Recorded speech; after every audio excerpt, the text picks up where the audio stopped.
Taking up exactly where I left off, New Mexico and Utah would be admitted to the Union as territories open to slavery under popular sovereignty. Okay?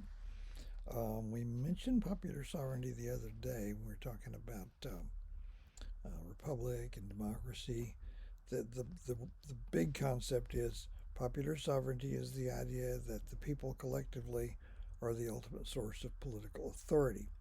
This in this usage, it's a specific application of that, and that was that Congress would not presume to determine whether Utah or New Mexico would be open to slavery ongoing or not.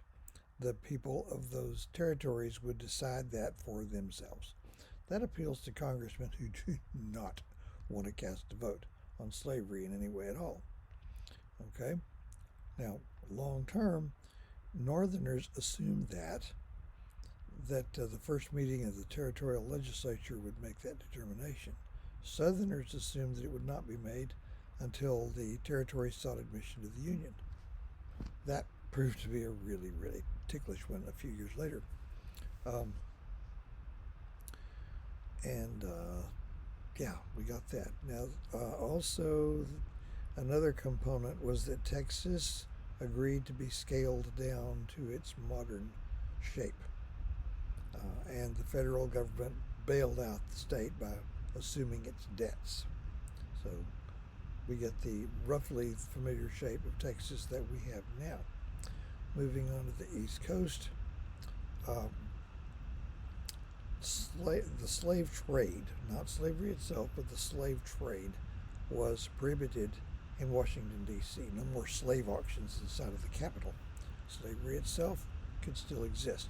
And then we get the North's major concession, allowing California as a free state was the South's major concession.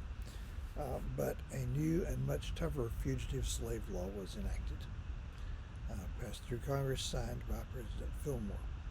And, well, we'll put it this way. This was not a win-win compromise. Okay? So I'm not asking you to sympathize with the South, but the South got screwed every way to Sunday here. They gave up the balance in the Senate for arid deserts and mountains where there are never going to be cotton fields unless maybe you get some deep well irrigation going on over 100 years later, upwards of 100. So they get nothing for that, and the main thing they got was the fugitive slave law, and that blew up in their faces. No single thing would do more to aggravate opinion, North against South, South against North, in the 1850s than that law. With Northerners increasingly outraged, it's on the books to begin with. Southerners increasingly outraged that even that is not being effectively enforced. So that's worth a look, the fugitive slave law itself. Now, parts of it, if you're clever and quick, you'll see this is unenforceable just on the face of it, but under the old law, which is fairly mild, if you're a Northerner, maybe you have a mild distaste for slavery, but it doesn't really seem like something you have to be involved in because it's not legal in your state. You can't do anything about it anywhere else. And maybe you have no clue of how slaves are actually treated. You just think everybody's happy because that's what the Southerners are telling you. You see someone that could be a fugitive slave. You look the other way, go on home, have supper with your wife. You haven't committed a crime. Under the new law, you are required to report suspected fugitives. And that's a tough one. The more you think about it, that just gives you this big moral quandary. So it forces many Northerners who really hadn't thought deeply about slavery prior to that to start thinking deeply about it, mainly along the lines of what would I do if? How would I handle the moral quandary I would confront if I should see a suspected fugitive? If I don't report them, I've broken the law. And there are people that just, they didn't let themselves think thoughts like that. A very law-abiding culture. On the other hand, if you do report them, they might not even actually be a fugitive. They could be picked up and caught, and there would be a hearing before some judges on whether they would be allowed to remain to be free or turned over to people who are claiming that they're runaways. And this is loaded as it can get. The judges who are conducting the hearing will get paid twice as much if they turn the fugitive over to the claimants than if they don't. Plus, under the law, see if this fits your idea of fair play. The accused fugitive, would not be allowed to tell his side of the story or be represented by an attorney. Those would both be prohibited. So obviously, there are free blacks in the North that are suddenly in terrible danger. There's one in particular who was falsely accused of being a fugitive, was remanded to the custody of the claimants, and spent something like 12 years as a slave in the South when he never been a slave. Finally was able to communicate with some friends in the North who pulled some strings and got him released, and he wrote a book about it entitled, I think it was 10 years actually, 10 Years a Slave. And they made a movie about that 3 or 4 years ago that I still haven't seen. I need to watch that. That could happen. So what would I do if? So more and more Northerners, they think about this, and other things happen. Public opinion in the North is turning against slavery. And this is edging toward being a, activist. So, not a win-win. Still, the fugitive slave law, there were efforts to enforce it at first, kind of this gung-ho, let's make this work kind of thing, let's save the Union, but that got more and more difficult. And after the Kansas-Nebraska Act, I'll tell you about later, in 1854, it became close to impossible. Massachusetts went so far as to make it a criminal offense under the laws of that state to assist in the enforcement of the Fugitive Slave Law. Compromise of 1850. Okay. Presently, there's a presidential election in 1852, and the Whigs did not nominate Fillmore. I think they nominated Winfield Scott, the other main Mexican War general. And the Democrats nominated a guy from New Hampshire, as far up in New England as you can get, a New Englander named Franklin Pierce. Franklin Pierce was actually a college buddy of the novelist Nathaniel Hawthorne. He was appointed he appointed Hawthorne collector of customs in Salem, Massachusetts. The building where his office was still stands. Anyway, the Whigs were nearly finished anyway. This election is going to finish them off because the Whigs had never really agreed about anything, okay, except one thing. They wanted to beat the Democrats and get control of a lot of federal offices. That's what they wanted. They're all over the map ideologically because they never even sought consensus on that. A contemporary referred to the Whigs as an organized incompatibility. That's about right. So Scott lost, Pierce won. Now Pierce is kind of a tragic figure, in that he and his wife and their one remaining son were involved in a train wreck between the election and him being sworn in, and at least the son, if not the son and wife both, perished in the train wreck. That'll do things to you. So Pierce, according to the son, was never really himself again. But to the point here, either Pierce really was sympathetic, genuinely sympathetic to the cause of the Southerners, or he was so afraid of the way things were going that he bent way too far backward to keep the Southerners happy and mollified. That if we don't get and that's the view I lean toward, that he's so strongly dedicated to try to keep the Union together, he's given away the farm to the South.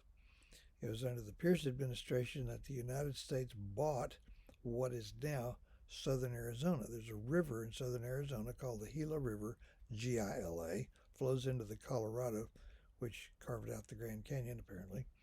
And so the Southerners wanted, you know what, I'm getting ahead of myself. the Kansas-Nebraska Act. We'll just take this into that. Railroads spreading across the land since about 1831 or so, more and more mileage every year. And both the South and the North want to be first to connect California by rail to the rest of the Union. Okay, it's not going to happen yet, but they're about jockeying for position. The Southerners have an advantage because the distance is a bit shorter, and every bit of it lies through either the huge state of Texas or beyond that, the organized territories of New Mexico and Utah, and then on out to California. Okay, so you have the protection of a government. Plus, there's not many natural obstacles. All right, you can go from southeast Texas to El Paso without running into any serious natural obstacles. And then once beyond that, south of the Gila River, you kind of got some rough country. North of the Gila River, it's much flatter. So the United States, under the Pierce administration, simply bought what is now southern Arizona from Mexico. It's called the Gadsden Purchase because the guy that negotiated it was James Gadsden of South Carolina, of course. And Santa Anna was back in power in Mexico for who knows how many times. He just put the money in his pocket. So $10 million for southern Arizona. So the Southerners have an easy time. Now the North's trying to make up the deficit. And the problem they got is the distance is greater. And on the western part, you got to build a railroad through the Rocky Mountains with 1850s technology, which does not sound like a vacation. And there and further east, across the Great Plains, which is this enormous undulating sea of grass, you have no protection of any government because that area has not yet been organized into territories. No government, no protection from outlaws or even Indians or anybody like that. So, Stephen Douglas taking the lead, naturally, because Illinois is where the city of Chicago is. Chicago is still pretty much a startup, but it's going to be the rail hub of the central part of the United States. Anyway, Douglas understands Congress can't legislate the distance any shorter. It can't legislate the mountains any flatter. All it can do is maybe get territorial governments set up in this huge area west of Missouri. Hence the Kansas-Nebraska Act. Sparing a lot of details, he comes up with this bill that would, and by the way, this the many twists and turns in the legislative process. What comes off the assembly line is a bill that would create two territories, Kansas and Nebraska. Nebraska territory much larger than the present state. Now, how do you get the Southerners to vote for it? There's nothing in it for them. So the way he got the Southerners to vote for it was to open Kansas, or both of them actually, I think, open them up to slavery under popular sovereignty. Now, this would involve scrapping the Missouri Compromise. All right, the Southerners are willing; they're up for that. So the bill contained language repealing the Missouri Compromise, which to many people was as sacred as the Bill of Rights or the Declaration of Independence or the Constitution itself. Douglas grossly underestimated the support that had. Hiccups.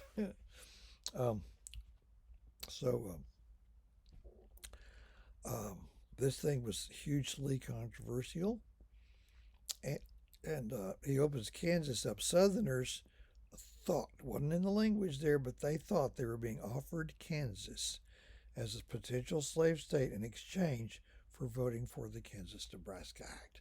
It was so controversial that with the Whigs having vanished by then, a whole new major political party just sprang from the earth, full formed and armed for battle, as Homer would have put it, called the Republican Party. It still exists. Its original mission was to stop the spread of slavery.